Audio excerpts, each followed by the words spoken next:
got so much motherfucking design on right now. Bring it down, bring it down, make it clap. I got 3 old guys on the block, bitches on my line, and you know.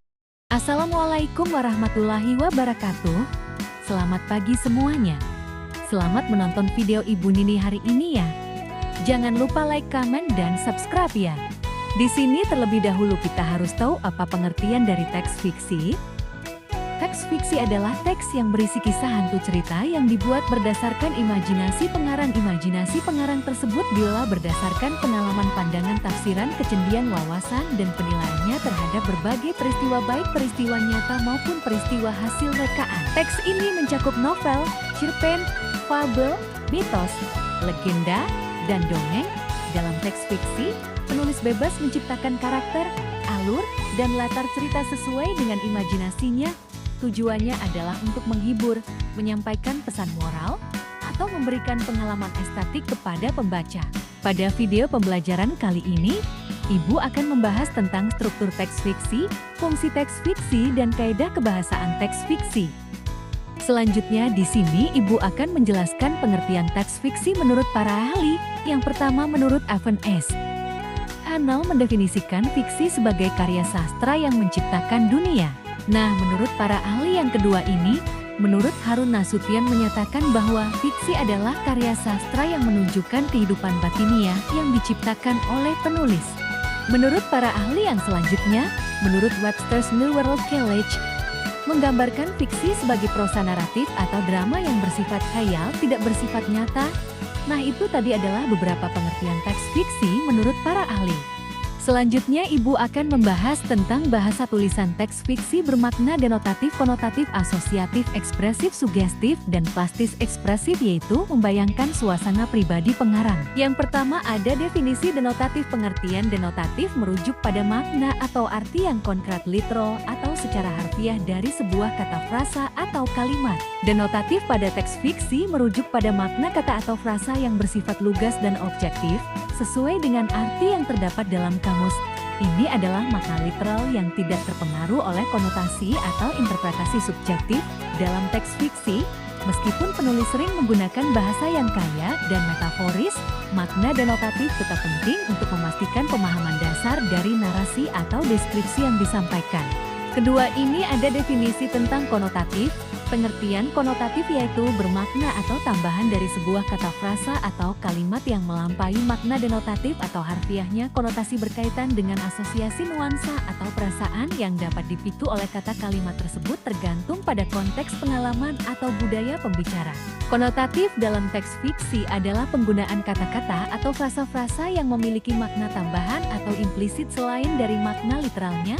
Konotasi dapat menciptakan suasana, menambah kedalaman karakter, atau menyampaikan tema dan emosi dengan lebih kuat. Misalnya, menyebut seseorang sebagai serigala bukan hanya menggambarkan seseorang yang licik, tetapi juga bisa menunjukkan sisi predatorinya atau sifat jahatnya. Yang selanjutnya ada definisi asosiatif, merujuk pada beberapa konsep yang berbeda tergantung pada konteksnya. Asosiatif dalam teks fiksi juga merujuk pada hubungan atau kaitan antara elemen-elemen dalam cerita yang membentuk kesatuan makna. Ini dapat melibatkan hubungan antara karakter, setting, tema, dan plot. Dan yang selanjutnya ada definisi tentang ekspresif. Ekspresi merujuk pada kemampuan untuk mengekspresikan atau mengekspresikan diri dengan jelas, baik melalui kata-kata, gerakan tubuh, ekspresi wajah, atau seni. Ini mencakup kemampuan untuk menyampaikan emosi, gagasan, atau makna secara efektif kepada orang lain. Dalam konteks tertentu, istilah ini juga dapat merujuk pada seni atau karya seni yang mengekspresikan perasaan atau ide-ide seseorang. Ekspresif dalam teks fiksi mengacu pada cara penulis menyampaikan emosi, perasaan, dan suasana hati melalui narasi, dialog, dan deskripsi. Hal ini melibatkan penggunaan bahasa yang hidup dan imajinatif untuk membuat pembaca merasakan apa yang dirasakan oleh karakter atau situasi dalam cerita. Definisi tentang sugestif adalah sesuatu yang mampu merangsang atau mempengaruhi pikiran atau perasaan seseorang untuk mengikuti atau menerima ide atau gagasan tertentu tanpa disadari. Dalam konteks psikologi atau hipnotis, sugesti dapat digunakan untuk mempengaruhi perilaku atau respon seseorang. Penggunaan sugestif dalam teks fiksi berarti menyampaikan ide, emosi, atau konsep tertentu secara implisit, sehingga pembaca dipengaruhi atau diarahkan untuk merasakan atau memahami sesuatu tanpa disampaikan secara langsung.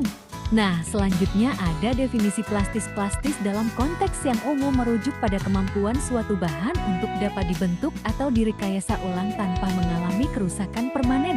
Dalam konteks teks fiksi, istilah plastis mengacu pada kemampuan teks untuk dibentuk atau dimodifikasi agar menciptakan imajinasi visual yang kuat dan mempengaruhi pembaca secara emosional dan intelektual.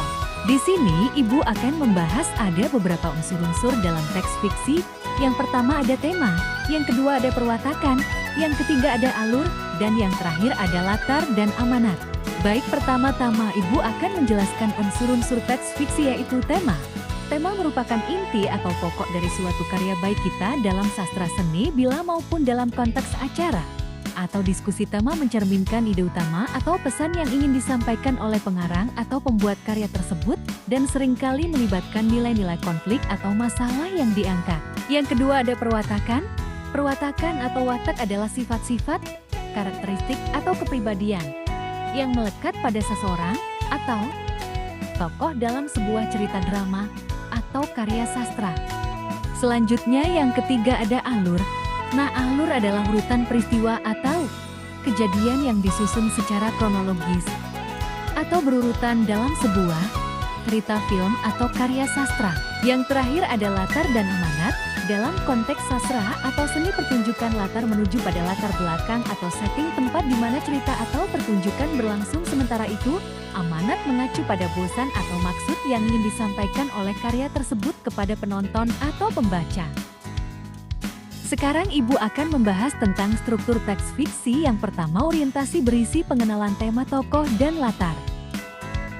Yang kedua ada komplikasi, yaitu berisi tentang masalah yang dialami tokoh utama. Pada bagian ini, peristiwa-peristiwa di luar nalar ini biasanya terjadi. Dan yang selanjutnya ada resolusi, merupakan bagian penyelesaian dari masalah yang dialami tokoh. Nah, anak-anak, materi kita yang selanjutnya yaitu ada kaidah kebahasaan teks fiksi. Yang pertama ada menggunakan kata-kata yang menyatakan urutan waktu. Nah, maksud dari hal tersebut adalah menggunakan kata-kata yang menyatakan urutan waktu, berarti memakai kata atau frasa yang menunjukkan kapan suatu peristiwa atau tindakan terjadi dalam sebuah urutan atau rangkaian kejadian. Yang kedua ada menggunakan kata kerja tindakan. Kata kerja tindakan adalah kata yang menunjukkan tindakan atau kegiatan yang dilakukan oleh subjek. Setiap kata kerja ini menggambarkan aktivitas fisik atau mental yang dilakukan oleh subjek dalam kalimat tersebut. Nah, yang ketiga yaitu ada menggunakan kata kerja yang menggambarkan sesuatu yang dipikirkan atau dirasakan para tokohnya. Yang keempat ada menggunakan dialog. Penggunaan dialog dalam teks fiksi memiliki beberapa fungsi penting yang membuat cerita lebih menarik dan hidup. Misalnya menghidupkan karakter. Dialog memberikan suara kepada karakter, memungkinkan pembaca memahami kepribadian, emosi, dan motivasi mereka. Cara karakter berbicara, pilihan kata, dan intonasi dapat mengungkap banyak hal tentang mereka. Yang kelima ada menggunakan kata-kata yang menggambarkan keadaan atau sifat tokohnya.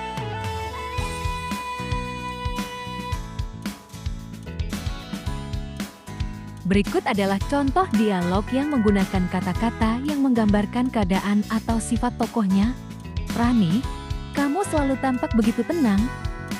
Budi, bagaimana kamu bisa mengendalikan emosi seperti itu? Budi, aku tidak tahu. Rani, mungkin karena aku terbiasa menghadapi tekanan sejak kecil. Selanjutnya kita memasuki materi yaitu jenis-jenis teks fiksi. Yang pertama ada cerita rakyat. Cerita rakyat adalah cerita turun-temurun yang menjadi bagian dari warisan budaya suatu masyarakat tertentu. Cerita ini seringkali mengandung unsur-unsur mitos, legenda, atau cerita dongeng yang diceritakan secara lisan dari generasi ke generasi. Yang kedua ada cerita fantasi. Cerita fantasi adalah ciri-ciri cerita yang menggambarkan dunia atau situasi yang tidak nyata atau tidak mungkin terjadi dalam kehidupan nyata. Cerita fantasi seringkali melibatkan unsur-unsur magis, makhluk fantastis, atau setting yang berbeda dari dunia yang kita kenal. Yang ketiga yaitu ada cerita pendek. Cerita pendek adalah sebuah karya sastra naratif yang panjangnya lebih pendek dibandingkan dengan novel, biasanya berkisah dari beberapa halaman hingga beberapa puluh halaman saja. Cerita pendek biasanya mencakup suatu konflik utama atau beberapa konflik kecil karakter yang terbatas dan fokus pada momen atau kejadian tertentu dalam kehidupan karakter-karakternya. Selanjutnya yang keempat ada cerita inspiratif. Cerita inspiratif adalah jenis cerita yang bertujuan untuk memberikan motivasi semangat atau pengajaran kepada pembaca atau pendengarnya. Cerita ini seringkali berdasarkan pada kisah nyata atau fiksi yang menggambarkan perjuangan, ketekunan, atau pencapaian seseorang dalam menghadapi tantangan atau mengatasi rintangan. Nah, yang kelima itu ada puisi. Puisi adalah bentuk sastra yang menggunakan bahasa dengan cara khusus untuk mengekspresikan ide, perasaan, atau pengalaman secara artistik. Selanjutnya yang keenam ada puisi baru. Puisi baru atau sering disebut juga sebagai putri baru adalah gerakan atau aliran sastra yang muncul pada abad ke-20 terutama setelah Perang Dunia Kedua. Puisi ini mengevaluasikan gaya dan teknik baru dalam mengekspresikan pengalaman manusia seringkali melampaui pesawat dari konvensional dalam bentuk struktur dan bahasa. Yang terakhir ada drama adalah salah satu bentuk seni pertunjukan yang melibatkan aksi dan dialog antar karakter-karakter yang diinterpretasikan oleh aktor atau pemain. Baik anak-anak, materi kita pada hari ini sudah selesai di sini. Ibu akan membacakan kesimpulan dari materi kita hari ini. Secara keseluruhan struktur, fungsi, dan kaidah kebahasaan dalam teks fiksi bekerja sama untuk menciptakan pengalaman membaca yang mendalam, menghibur, serta menginspirasi pembaca dengan cara yang unik dan khas bagi sastra fiksi. Sekian video pembelajaran dari Ibu pada hari ini, semoga bermanfaat bagi kalian semua ya.